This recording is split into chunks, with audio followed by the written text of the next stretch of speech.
Basically उन्होंने असी clarify किया, जवाब भी दिता मुख मंत्री जी ने कि 50,000 करोड़ नहीं, पहली गल तो 47,000 करोड़ रुपया असी लिया आ, लेकिन ये लिया कि सब तो इंपॉर्टेंट गल है ये किस परपज ਲਈ लिया। गल आ मान साहब की सरकार को लुकाउण ਲਈ नहीं है कुछ, असी ट्रांसपेरेंसी ਨਾਲ जवाबदेही ਨਾਲ काम कर रहे हैं।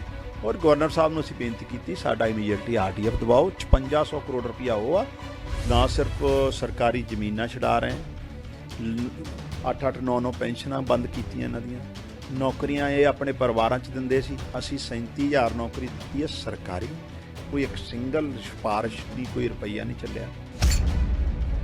ਇਕਲੌਤਾ ਮੁੱਖ ਮੰਤਰੀ ਹੈ ਭਗਵੰਤ ਮਾਨ ਸਾਹਿਬ ਕਹਿ ਰਿਹਾ ਵੀ ਸਰਪੰਚ ਪਿੰਡ ਦਾ ਬਣਾਓ ਪਾਰਟੀ ਦਾ ਨਾ।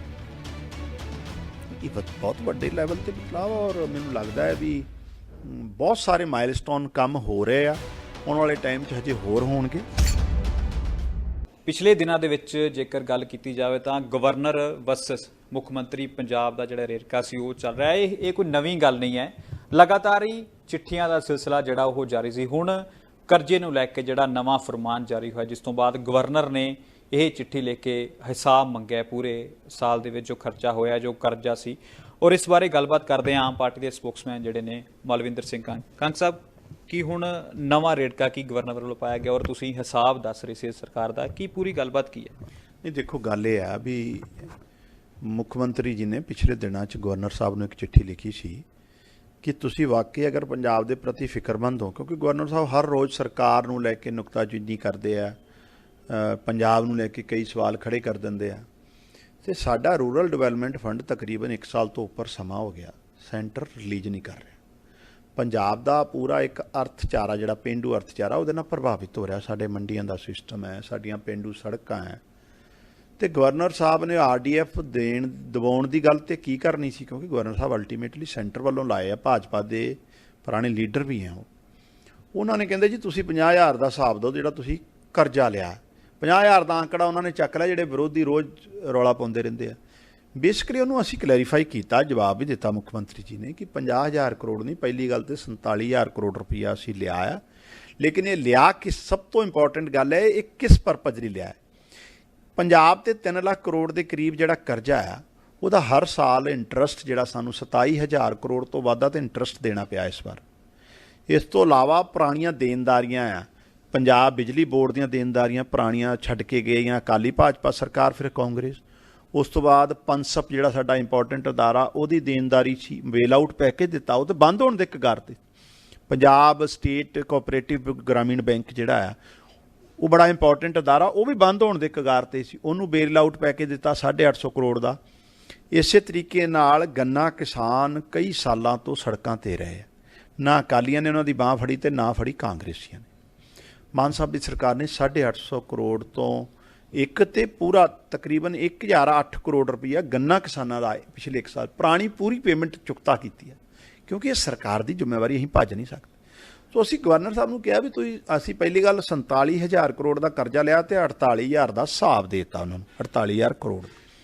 ਨਾਲ ਅਸੀਂ ਉਹਨਾਂ ਨੂੰ ਇੱਕ ਹੋਰ ਵੀ ਆંકੜਾ ਦਿੱਤਾ ਆ, GST 16.5% ਇਨਕਰੀਜ਼ ਹੋਈ ਹੈ ਸਾਡੇ ਸਰਕਾਰ ਆਉਣ ਤੋਂ ਬਾਅਦ, ਐਕਸਾਈਜ਼ 34% ਇਨਕਰੀਜ਼ ਹੋਈ ਹੈ ਸਾਡੀ ਸਰਕਾਰ ਆਉਣ ਤੋਂ ਬਾਅਦ, 34 ਐਕਸਾਈਜ਼ ਹੋਇਆ 37%। ਇਹਦੇ ਨਾਲ ਜਿਹੜੇ ਵਾਹੀਕਲ ਟੈਕਸ 'ਤੇ ਇਨਕਰੀਜ਼ ਹੋਇਆ 13% ਰੈਵਨਿਊ, ਨਾਲ ਸਟੈਂਪ ਡਿਊਟੀ 'ਤੇ 26%, 28%, ਮੈਨੂੰ ਚਸ਼ਮਾ ਲਾਉਣਾ ਪੈਣਾ, 28% ਹੈ।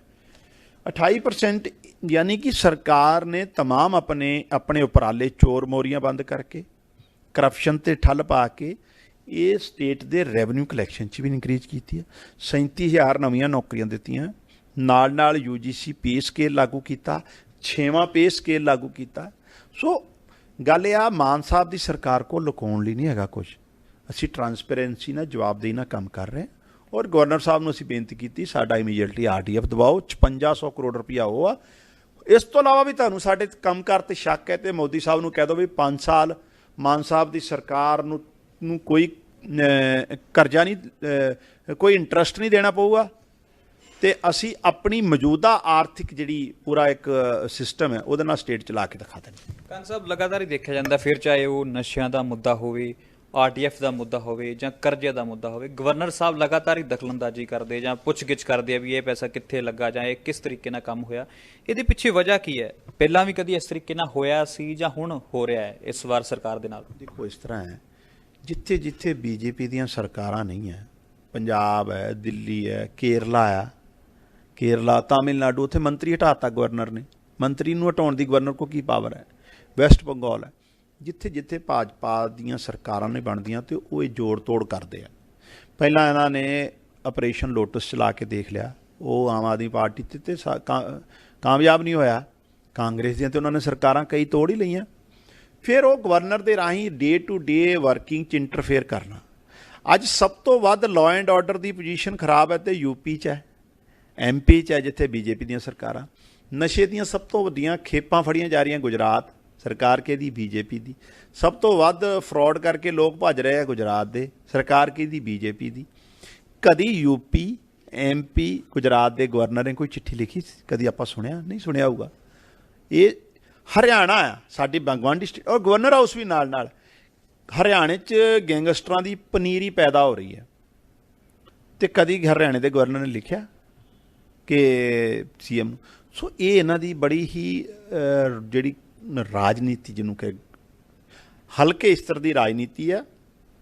ਮਕਸਦ ਇਹੀ ਆ ਵੀ ਸਰਕਾਰ ਦੇ ਕੰਮ 'ਚ ਦਖਲਅੰਦਾਜ਼ੀ ਕਰੋ, ਇੱਕ ਪਰਸੈਪਸ਼ਨ ਕ੍ਰੀਏਟ ਕਰ ਦਿਓ ਇਹ ਤਾਂ ਸਰਕਾਰ ਕੰਮ ਨਹੀਂ ਕਰ ਰਹੀ, ਕਿਉਂਕਿ ਬੀਜੇਪੀ ਔਰ ਇਹਨਾਂ ਦੀ ਜਿਹੜੀ ਨਫ਼ਰਤ ਦੀ ਰਾਜਨੀਤੀ ਹੈ ਪੰਜਾਬ ਦੇ ਲੋਕ ਪਸੰਦ ਨਹੀਂ ਕਰਦੇ। ਔਰ ਦੂਸਰੀ ਤਰਫ ਵਿਰੋਧੀ ਜਿਹੜੇ ਨੇ ਉਹ ਵੀ ਲਗਾਤਾਰ ਤੰਜ ਕੱਸਦੇ। ਪਿਛਲੇ ਦਿਨੀ ਨਵਜੋਤ ਸਿੰਘ ਸਿੱਧੂ ਨੇ ਵੀ ਕਿਹਾ ਸੀ ਵੀ ਸਾਥ ਦੇਣਾ ਚਾਹੀਦਾ ਹੈ, ਉਹ ਪਹਿਲ ਦੇ ਆਧਾਰ ਤੇ ਦੇਣਾ ਚਾਹੀਦਾ ਹੈ। ਇਹ ਕਿਸ ਤਰੀਕੇ ਨਾਲ ਮਤਲਬ ਇਹ ਜਿਹੜੀ ਰਾਜਨੀਤੀ ਹੋ ਰਹੀ ਹੈ, ਇੱਕ ਪਾਸੇ ਸਰਕਾਰ ਕੰਮ ਕਰ ਰਹੀ ਹੈ, ਦੂਸਰੀ ਤਰਫ ਜਿਹੜੀਆਂ ਵਿਰੋਧੀ ਨੇ ਜਾਂ ਵਿਰੋਧੀ ਪਾਰਟੀਆਂ ਨੇ ਉਹ ਲਗਾਤਾਰ ਇਕੱਤਰ ਹੋ ਕੇ ਹੀ ਦੂਸਰੀ ਪਾਰਟੀ ਨੂੰ ਘੇਰਨ ਦੀ ਕੋਸ਼ਿਸ਼ ਜਿਹੜੀਆਂ ਲਗਾਤਾਰ ਉਹਨਾਂ ਦੀਆਂ ਜਾਰੀ ਹੈ। ਜਿਹੜੇ ਤੇ ਹੈਗੇ ਆ ਵਿਰੋਧੀ 99.9% ਤੇ ਇਹ ਲੋਕ ਉਹ ਆ ਜਿਨ੍ਹਾਂ ਨੇ ਪੀੜ੍ਹੀ ਦਰ ਪੀੜ੍ਹੀ ਪੰਜਾਬ ਤੇ ਰਾਜ ਕੀਤਾ। ਇਹਨਾਂ ਦੇ ਦਾਦੇ ਪੜਦਾਦੇ ਵੀ ਮਿਨਿਸਟਰ ਸੀਗੇ, ਮੁੱਖ ਮੰਤਰੀ ਸੀ, MLA ਸੀ, MP ਸੀ, ਤੇ ਇਹਨਾਂ ਦੇ ਗਾਂ ਦੋਤਰੇ ਪੋਤਰਿਆਂ ਦੀ ਵੀ ਪਲੈਨਿੰਗ ਸ਼ੁਰੂ ਹੋ ਗਈ। ਅਸੀਂ ਤੇ ਆਏ ਨੂੰ, ਸਾਨੂੰ ਤੇ ਆਏ ਨੂੰ 1.5 ਸਾਲ ਹੋਇਆ, ਮਾਨ ਸਾਹਿਬ ਨੂੰ ਤਾਂ 1.5 ਸਾਲ ਹੋਇਆ। ਉਹ ਇਕਲੌਤਾ ਪੋਲੀਟੀਸ਼ੀਅਨ ਹੈ ਮੁੱਖ ਮੰਤਰੀ ਪੰਜਾਬ ਵੀ ਜਿਹਦਾ ਰਾਜਨੀਤੀ ਚੋਣ ਤੋਂ ਬਾਅਦ ਇੱਕ ਜਿਹੜਾ ਆਪਣਾ ਇਨਕਮ ਹੈ ਜਾਂ ਜਿਹੜੇ ਉਹਦੇ ਆਪਣੇ ਰਿਸੋਰਸ ਹੈ, ਜ਼ਮੀਨ ਜਾਂ ਪਲਾਟ ਜਾਂ ਕੋਠੀ, ਜੋ ਵੀ ਕਿਸੇ ਦਾ ਮਾੜਾ ਮੋਟਾ ਹੁੰਦਾ, ਉਹ ਘਟ ਗਿਆ। ਵਧਿਆ ਤਾਂ ਕੀ ਉਹਨਾਂ ਕੀ ਇਹਨਾਂ ਦੇ ਸੁਖਵਿਲਾ ਸਿਸਮਾਂ ਖੜੇ ਕਰ ਲਏ, ਆਪਾਂ ਦੇਖਿਆ ਹੀ ਆ। ਸੋ ਇਹਨਾਂ ਨੂੰ ਨੈਤਿਕ ਅਧਿਕਾਰ ਹੀ ਨਹੀਂ ਹੈ ਸਵਾਲ ਖੜੇ ਕਰਨ ਦਾ। ਇਹਨਾਂ ਦੇ ਕੀਤੇ ਕਾਰਨਾਮਿਆਂ ਨੂੰ ਹੀ ਭੁਗਤ ਰਹੇ ਹਾਂ ਔਰ ਪੰਜਾਬ ਦੇ ਲੋਕਾਂ ਨੇ ਮਾਨ ਸਾਹਿਬ ਤੇ ਭਰੋਸਾ ਦਿਖਾਇਆ। ਔਰ ਅਸੀਂ ਨਾ ਸਿਰਫ ਸਰਕਾਰੀ ਜ਼ਮੀਨਾਂ ਛਡਾ ਰਹੇ ਹਾਂ, 8-8, 9-9 ਪੈਨਸ਼ਨਾਂ ਬੰਦ ਕੀਤੀਆਂ ਇਹਨਾਂ ਦੀਆਂ, ਨੌਕਰੀਆਂ ਇਹ ਆਪਣੇ ਪਰਿਵਾਰਾਂ 'ਚ ਦਿੰਦੇ ਸੀ, ਅਸੀਂ 37,000 ਨੌਕਰੀ ਦਿੱਤੀ ਹੈ ਸਰਕਾਰੀ, ਕੋਈ ਇੱਕ ਸਿੰਗਲ ਸਿਫਾਰਿਸ਼ ਨਹੀਂ, ਕੋਈ ਰੁਪਈਆ ਨਹੀਂ ਚੱਲਿਆ। ਸੋ ਨਿਜ਼ਾਮ ਜਿਹੜਾ ਆ ਉਹ ਟਰਾਂਸਪੇਰੈਂਸੀ ਨਾਲ ਤੇ ਸਭ ਤੋਂ ਵੱਧ ਕਰਪਸ਼ਨ ਤੇ, ਔਰ ਕਰਪਸ਼ਨ ਨੂੰ ਲੈ ਕੇ ਤੇ ਮਾਨ ਸਾਹਿਬ ਨੇ ਆਪਣੇ ਵੀ ਨਹੀਂ ਬੰਦੇ ਬਖਸ਼ੇ, ਮੰਤਰੀ MLA ਛੁੱਟੇ ਅੰਦਰ, ਤੇ ਬਗਾਨੇ ਜਿਹੜਾ ਕੋਈ ਕਰਪਸ਼ਨ ਕਰੂ। ਇਹਨਾਂ ਦੇ ਖਾਲੀ ਖਜ਼ਾਨਾ ਮੰਤਰੀ ਕੀ ਕਰਕੇ ਗਿਆ ਆਪਾਂ ਨੂੰ ਪਤਾ ਲੱਗ ਗਿਆ। ਪਹਿਲਾਂ ਕਹਿੰਦੇ ਮੈਂ ਬੜਾ ਫਕੀਰ ਹਾਂ ਤੇ ਹੁਣ ਵੇਖ ਲਓ। ਸੋ ਇਹ ਲੋਕਾਂ ਦੀਆਂ ਦੁਕਾਨਦਾਰੀਆਂ ਬੰਦ ਹੋ ਗਈਆਂ ਹੁਣ, ਰਾਜਨੀਤਿਕ ਦੁਕਾਨਦਾਰ। ਸੋ ਇਹਨਾਂ ਨੂੰ ਪੀੜਾ ਇਹ ਆ ਵੀ ਇੱਕ ਸਧਾਰਨ ਬੰਦਾ ਸੱਤਾ 'ਚ ਕਿਸ ਤਰ੍ਹਾਂ ਆ ਗਏ। ਸਧਾਰਨ ਸਾਰੇ ਸਾਡੇ ਸਧਾਰਨ ਹੈ, ਕਿਸੇ ਨੂੰ ਕਹਿ ਦਿੰਦੇ ਪੈਂਚਰਾਂ ਵਾਲਾ ਹੈ ਜੀ, ਮੋਬਾਈਲਾਂ ਵਾਲਾ ਹੈ ਜੀ, ਸਾਈਕਲਾਂ ਵਾਲਾ ਹੈ, ਉਹ ਸਧਾਰਨ ਲੋਕ ਹੈ। ਇਹਨਾਂ ਦੇ ਮਾਨਸਿਕਤਾ ਜਿਹੜੀ ਹੈ ਨਾ ਕਿ ਆਮ ਬੰਦਿਆਂ ਨਾਲ ਇਹ ਨਫ਼ਰਤ ਕਰਦੇ ਆ। ਬਾਜਵਾ ਸਾਹਿਬ ਤੇ ਕਈ ਵਾਰ ਜ਼ਾਹਿਰ ਕਰ ਹੀ ਚੁੱਕੇ ਆ। ਸੋ ਇਹਨਾਂ ਦੀ ਫਰਸਟ੍ਰੇਸ਼ਨ ਇਹਨਾਂ ਕੋਲ ਜਿਹੜੀ ਆ ਉਹ ਸਾਹਮਣੇ ਆ ਰਹੀ ਹੈ, ਲੇਕਿਨ ਲੋਕ ਮਾਨ ਸਾਹਿਬ ਤੇ ਭਰੋਸਾ ਕਰਦੇ ਹੋ, ਸਰਕਾਰ ਵਧੀਆ ਕੰਮ ਕਰ ਰਹੀ। ਸੋ ਅਖੀਰ ਹੀ ਮੇਰਾ ਸਵਾਲ ਹੈ, ਜਿੰਨੀ ਵੀ ਕੋਸ਼ਿਸ਼ ਵਿਰੋਧੀ ਧਿਰਾਂ ਕਰ ਲੈਣ ਕਿ ਜਿਹੜੀ ਮੌਜੂਦਾ ਸਰਕਾਰ ਹੈ ਉਹ ਇੰਨੀ ਕੁ ਸક્ષਮ ਹੈਗੀ ਆ ਵੀ ਸਾਰੇ ਕੰਮ ਇਹਨਾਂ ਤੋਂ ਉੱਪਰ ਉੱਠ ਕੇ ਕਰ ਸਕਦੀ ਹੈ? ਨਹੀਂ, ਕੰਮ ਤੇ ਦੇਖੋ ਨਾ, ਇਹ ਕਿਹਨੇ ਸੋਚਿਆ ਸੀ ਵੀ 13,000 ਏਕੜ ਜ਼ਮੀਨ ਛਡਵਾ ਲੂੰਗੇ? ਕਿਸੇ ਨੇ ਸੋਚਿਆ ਸੀ ਵੀ 9-9, 8-8 ਪੈਨਸ਼ਨਾਂ ਬੰਦ ਵੀ ਹੋ ਜਾਣਗੀਆਂ? ਕਦੀ ਮਾਨ ਸਾਹਿਬ ਨੇ ਕੀਤੀਆਂ। 13,000 ਨਵੀਆਂ ਖਾਲਾਂ ਅਸੀਂ ਬਣਾਈਆਂ, ਕੂਲਾਂ ਜਿਹੜੀਆਂ ਬੰਦ ਹੋ ਗਈਆਂ, ਜਿਹੜੀਆਂ ਕਿ ਪਾਣੀ ਪਹੁੰਚਦੀਆਂ ਸੀ, ਨਹਿਰੀ ਪਾਣੀ, ਹੁਣ ਪੂਰੇ ਖੇਤ ਤੱਕ ਪਾਈਪਲਾਈਨਾਂ ਭੇਜ ਰਹੇ ਆ। ਇਹ ਮਾਨ ਸਾਹਿਬ ਦੀ ਸਰਕਾਰ ਕਰ ਰਹੀ ਹੈ। ਇਹ ਤਾਂ ਸੋਚਦੇ ਹੀ ਨਹੀਂ ਸੀ, ਇਹ ਤਾਂ ਸਗੋਂ ਕਤਲ। ਪਿੰਡਾਂ 'ਚ ਪਰਚਾ ਕਲਚਰ ਮਾਨ ਸਾਹਿਬ ਦੀ ਸਰਕਾਰ ਨੇ ਖਤਮ ਕੀਤਾ ਹੈ। ਕੋਈ ਦੱਸ ਦੇਣੇ ਤੇ ਧੜੇਬਾਜ਼ੀਆਂ। ਇਕਲੌਤਾ ਮੁੱਖ ਮੰਤਰੀ ਹੈ ਭਗਵੰਤ ਮਾਨ ਸਾਹਿਬ, ਕਹਿ ਰਿਹਾ ਵੀ ਸਰਪੰਚ ਪਿੰਡ ਦਾ ਬਣਾਓ, ਪਾਰਟੀ ਦਾ ਨਾ ਬਣਾਓ। ਇਹ ਬਹੁਤ ਵੱਡੇ ਲੈਵਲ ਤੇ ਬਦਲਾਅ, ਔਰ ਮੈਨੂੰ ਲੱਗਦਾ ਹੈ ਵੀ ਬਹੁਤ ਸਾਰੇ ਮਾਈਲਸਟੋਨ ਕੰਮ ਹੋ ਰਹੇ ਆ, ਆਉਣ ਵਾਲੇ ਟਾਈਮ 'ਚ ਹਜੇ ਹੋਰ ਹੋਣਗੇ ਜਿਉਂ-ਜਿਉਂ ਆਰਥਿਕਤਾ ਮਜ਼ਬੂਤ ਹੋਊਗੀ ਸਟੇਟ ਦੀ। ਗੱਲ ਤੇ ਇਨਕਮ ਨਾਲ ਹੈ ਨਾ, ਇਨਕਮ ਤੇ ਪਹਿਲਾਂ ਇਹਨਾਂ ਦੇ ਮਹਿਲਾਂ ਚਲੀ ਗਈ। ਸੋ ਡੈਫੀਨੇਟਲੀ ਸਰਕਾਰ ਪੰਜਾਬ ਅੱਗੇ ਵਧੂਗਾ ਮਾਨ ਸਾਹਿਬ ਦੀ ਅਗਵਾਈ 'ਚ। ਧੰਨਵਾਦ। ਤਾਂ ਗਵਰਨਰ ਸਾਹਿਬ ਵੱਲੋਂ ਲਗਾਤਾਰ ਜਿਹੜੇ ਮਾਮਲੇ ਉਠਾਏ ਜਾਂਦੇ ਸੀ, ਤਾਂ ਅੱਜ ਉਹਨਾਂ ਖਰਚਿਆਂ ਦਾ ਹਿਸਾਬ ਜਿਹੜਾ ਉਹ ਆਮ ਪਾਰਟੀ ਦੇ ਬੁਲਾਰੇ ਮਲਵਿੰਦਰ ਸਿੰਘ ਕੰਗ ਵੱਲੋਂ ਸਾਹਮਣੇ ਰੱਖ ਕੇ ਸਿੱਧੇ ਤੌਰ ਦੇ ਉੱਪਰ ਚੈਲੰਜ ਕੀਤਾ ਗਿਆ ਕਿ ਜਿਹੜਾ 3000 ਕਰੋੜ ਰੁਪਏ ਦਾ ਵਾਧਾ ਦੱਸਿਆ ਜਾ ਰਿਹਾ ਸੀ, ਉਹ 47,101 ਕਰੋੜ ਰੁਪਏ ਦਾ ਜਿਹੜਾ ਕਰਜ਼ਾ ਲਿਆ ਸੀ, ਔਰ ਉਹਦੇ ਉੱਪਰ 48,320 ਰੁਪਏ ਜਿਹੜੇ ਕਰੋੜ ਰੁਪਏ ਉਹ ਖਰਚਾ ਮਾਨ ਸਰਕਾਰ ਵੱਲੋਂ ਕੀਤਾ ਗਿਆ ਹੈ। ਕੈਮਰਾ ਪਰਸਨ ਨਰਿੰਦਰ ਸੋਨੀ ਦੇ ਨਾਲ ਮਨਜੋਤ ਕੰਗ, ਦੈਨਿਕ ਸਵੇਰਾ ਟੀਵੀ, ਚੰਡੀਗੜ੍ਹ।